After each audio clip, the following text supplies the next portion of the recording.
गोपीनाथ जी गुरु जी को अलग आदेश, माँ भगवती को अलग आदेश, रांची वाले भैरव बाबा को अलग आदेश, आप सभी को आदेश आदेश।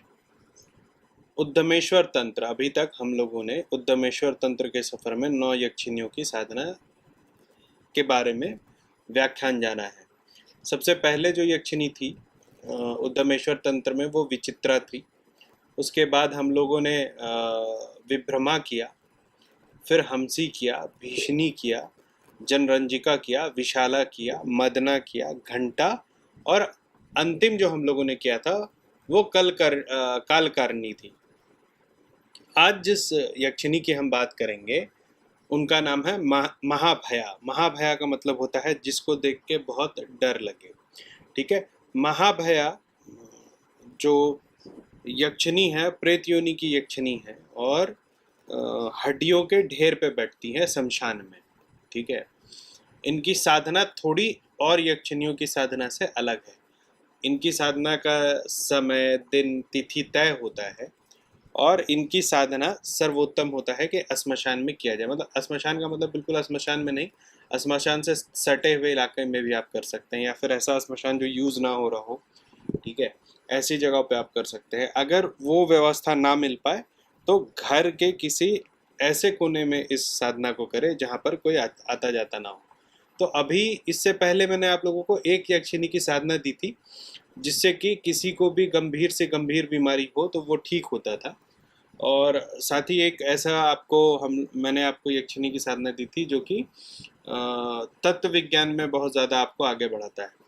महाभया एक ऐसी यक्षिनी है जिनका नाम महाभया है, जो रहती भी बहुत भयंकर है, लेकिन इनका काम है आपके काया को कल्प कर देना। मतलब अगर आप लोगों के पास मतलब बहुत ज़्यादा आपका उम्र बढ़ रहा हो, या फिर एज से ज़्यादा आप दिख रहे हो, तो आप लोगों के लिए महायक्षिनी साधना बहुत सर्वोत्तम है।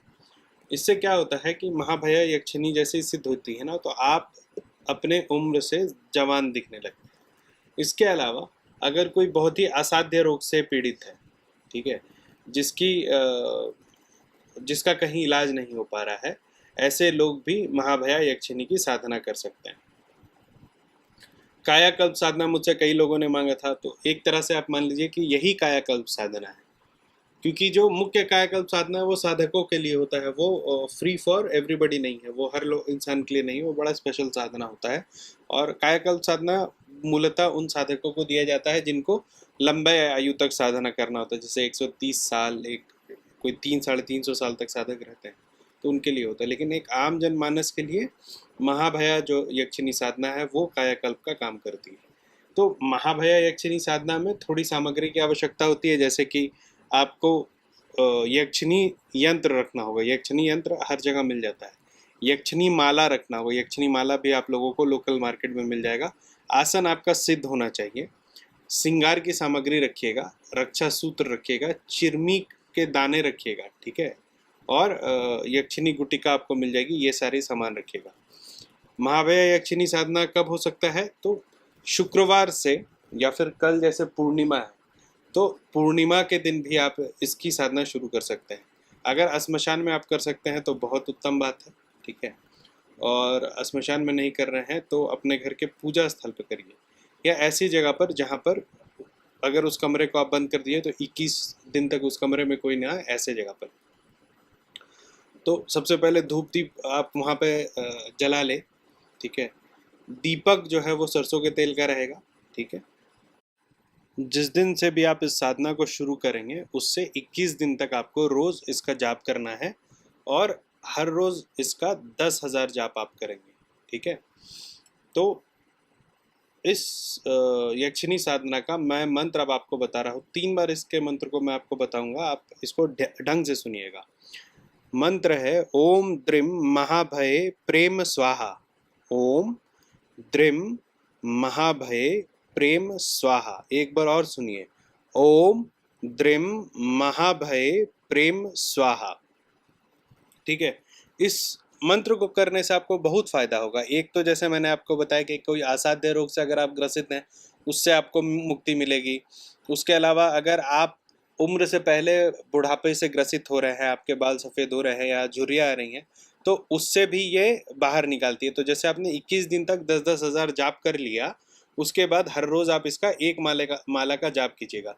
तो जो उम्र ज़्यादा आना या उम्र से पहले आप उम्रदार दिखने लगे हैं, ये सब जितने भी विषय हैं, ये इस यक्षिणी की साधना से ख़त्म हो जाती है। ठीक है? तो अच्छा, दूसरा कि ये यक्षिणी बहुत ज़्यादा डिमांडिंग नहीं है, तो एक गृहस्थ भी इनकी साधना कर सकता है। इनको माँ स्वरूप में प्राप्त कीजिएगा और इनको माँ की तरह रखिएगा। ठीक? जब भी कुछ फेस्टिवल हो या घर में कुछ, आपके घर में कुछ भी आयोजन हो, तो इनको ज़रूर वस्त्र आदि जो भी होता है, भोजन होता है, वो इनके नाम से ज़रूर चढ़ाइएगा।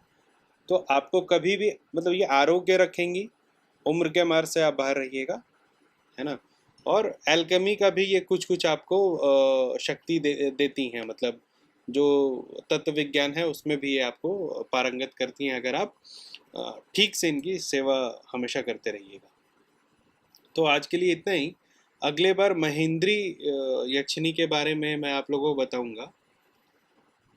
महेंद्री यक्षिणी एक ऐसी यक्षिणी है जिनका विष्णु का उन पे बहुत कृपा है। ठीक है? तो उनकी साधना जब भी होगी ना, तो तुलसी के पेड़ के पास होती है, और उनकी साधना से क्या होता है कि आप एक जगह से दूसरे जगह ट्रैवल कर सकते हो बिना किसी वाहन के। तो आज के लिए इतना ही। अगर आप लोगों को साधना करना है तो मेरा पेड ग्रुप है साधना का, उसमें आप लोग जुड़ सकते हैं। उसके लिए मुझसे संपर्क करें। अगर आप लोग मुझसे डायरेक्ट बात करना चाहते हैं तो call me for app download करिए, उसमें आपको रुद्रनाथ मिलेगी, मतलब मैं, और उसमें कॉल का ऑप्शन रहेगा, तो आप कॉल करके मुझसे बात कर सकते हैं। अपॉइंटमेंट के लिए www.aghortantrahasya.xyz उसमें जाइएगा, तो अपॉइंटमेंट सेक्शन है, उसमें आप अपना एक अपॉइंटमेंट सेट करके मुझसे बात कर सकते हैं। आज के लिए इतना ही। आप सभी को आदेश। एक बात और, आप लोग वीडियो देख लेते हैं, मेरे चैनल को सब्सक्राइब नहीं करते, तो आप लोग कृपया मेरे चैनल को सब्सक्राइब कीजिए, ऐसा मेरा आप लोगों से अनुरोध है। आप सभी को आदेश। अलग आदेश।